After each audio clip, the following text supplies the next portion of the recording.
A VMT energy study beyond traditional KPI models, Business Risk Through Hidden Structural Dynamics Part 2, number 1636, BPT 123, the 10th of May 2026, Gerald C. EclaireMD Foundation. Category Business Risk Systems, VMT. VMT energy results. In summary, the VMT energy analysis generated the following for VMT energy contribution ratios: CEO health equals 25%, efficiency equals 28%, innovation equals 18%, sales channel equals 30%. These results are interesting because traditional business analysis usually focuses heavily on quarterly earnings, profit margins, market capitalization, and stock valuation. However, the VMT model suggests that long-term business stability depends on dynamic interaction among multiple hidden structural variables. One important finding is that strong operational efficiency and strong sales channels can temporarily compensate for weakening innovation or leadership transition problems. This creates a dangerous illusion of stability. A company may continue appearing extremely successful externally while hidden structural risk quietly accumulates internally. I will not name specific companies as examples. However, some readers and stock traders can probably apply their own knowledge and imagination to identify certain examples among present Wall Street players. The most important finding of this study was the major transition period between P1, P4, and P5, P8, which occurred during leadership succession between two generations of management, in the cumulative VMT energy percentage curve across 8 periods. With 5 years per period, the business risk index jumped dramatically from approximately 57% to approximately 82%, and later approached nearly 100%. Just as the Roman Empire reached its greatest geographic extent shortly before its internal structural decay became irreversible. My VMT energy model shows that a company's market cap often peaks precisely when its internal risk energy hits the fracture point or pivot point. From my observation, leadership transition is often one of the most dangerous long-term trajectory points for corporations and empires. A system may continue appearing highly successful externally for many years while its deeper innovation energy, adaptability, and structural resilience gradually weaken internally. Very importantly, this transition was not immediately visible through revenue, profit, market valuation, or Wall Street enthusiasm. In fact, investors could still make tremendous profits during the following years. That is exactly why this study is important. Short-term financial success does not necessarily imply long-term structural safety.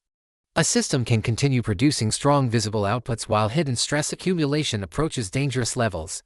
One of the most difficult concepts for investors to understand is that a system can remain highly profitable while simultaneously becoming structurally fragile. This resembles a bridge accumulating fatigue, a blood vessel accumulating stiffness, or a material approaching fracture under repeated cyclic loading. Externally, the system may still appear stable while internally resilience decreases, adaptability weakens, dependency increases, and recovery capacity deteriorates. Eventually, one triggering event may suddenly expose the accumulated instability. This concept strongly influenced my own investment decisions. After leadership transition occurred in this company, I personally avoided investing in it despite understanding that investors could still make enormous profits during the following decades. My decision was not based on quarterly revenue, stock price trends, or public popularity. It was based on perceived long-term structural trajectory risk.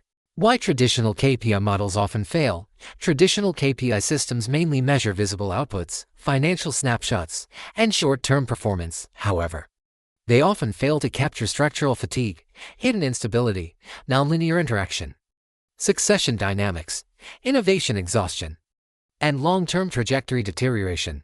This limitation is very similar to modern medicine.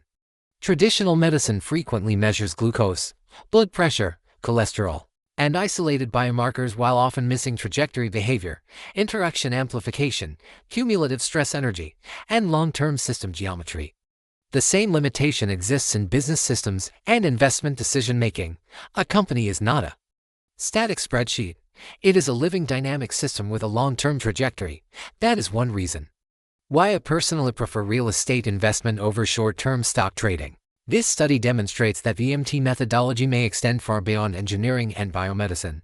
The same viscoplastic principles can also apply to business systems, economics, geopolitics, organizational systems, ecosystems, human history, evolutionary biology, and many other nonlinear systems, the core concept remains identical: long-term system behavior depends on cumulative stress interaction over time.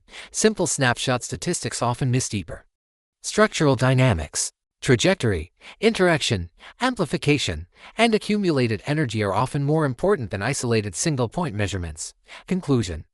This study demonstrates that business systems behave similarly to other nonlinear dynamic systems, such as biomedical systems, engineering systems, and geopolitical systems. Traditional KPI and straightforward accounting models mainly observe visible surface outputs while often missing deeper structural deterioration. DMT energy analysis may reveal some hidden long-term instability through cumulative interaction analysis. For example, leadership transition periods can become major pivot points that fundamentally alter long-term system trajectory. As this study gradually evolved, I realized that this article is not really about one company alone. It is about how complex systems rise, expand, accumulate stress, and eventually become structurally fragile beneath periods of greatest visible success. The same underlying dynamics can appear in corporations, empires, engineering systems, evolutionary systems, and human biomedical systems. This realization became especially personal to me because the trajectory behavior of this business system closely resembled both my past business management career and my own health history. For many years, external appearances still looked acceptable while hidden internal stress continued accumulating silently.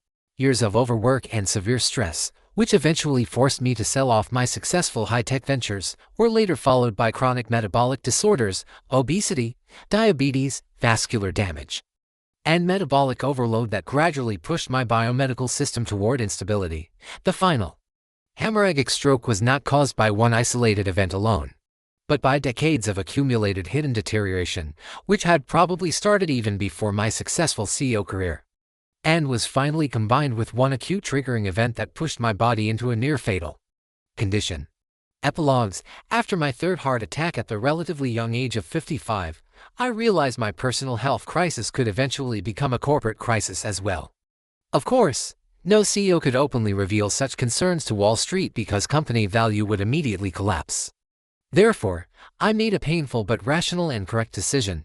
Instead of finding a successor from within, I decided to hand over my superior product babies, which still had enormous growth potential, to a healthy and strong family that could continue nurturing and expanding them. Looking back 24 years later, this decision proved correct because those technologies eventually became major pillars helping the acquiring company rise to the #1 position in the IT industry, while also supporting many of today's commercial AI tools worldwide. This experience taught me that true long-term system analysis must look far beyond superficial KPI reports, profit numbers, or quarterly financial statements. Just as clinicians often focus only on glucose, blood pressure, or body weight snapshots, investors also often miss the deeper multiplicative interactions, hidden structural stress, and long-term trajectory behavior quietly developing underneath visible success. At MIT between 1973 and 1976, I learned from Professor Norman Jones that a bridge does not collapse because the last truck was too heavy. It collapses because thousands of trucks before it gradually exhausted the steel-reinforced concrete structure's ability to recover. I hope my VMT methodology can offer a similar biomedical structural lens that Wall Street often lacks. While many analysts mainly observe the skin of an organization through stock price and quarterly earnings, I try to examine the deeper bone density and vascular health of the organization itself. Perhaps the most important lesson I learned from both my business life and my medical journey is this: the most dangerous risks often remain invisible during periods of greatest success. Disclaimer: I write this paper not for fame, but to share what I have learned so others can understand their health, prevent disease, and live longer, healthier lives. This content is provided for educational reference only and does not constitute medical advice. Now, doctor-patient relationship is created. You may share this summary freely, but it must not be altered, edited, or republished as your own. All intellectual property right and copyrights for this article and its related materials belong to Th. Author, Gerald C. This content is provided for educational reference only and does not constitute medical advice. No doctor-patient relationship is created. You may share this summary freely, but it must not be altered, edited, or republished as your own. All intellectual property rights and copyrights for this article and its related materials belong to the author, Gerald C.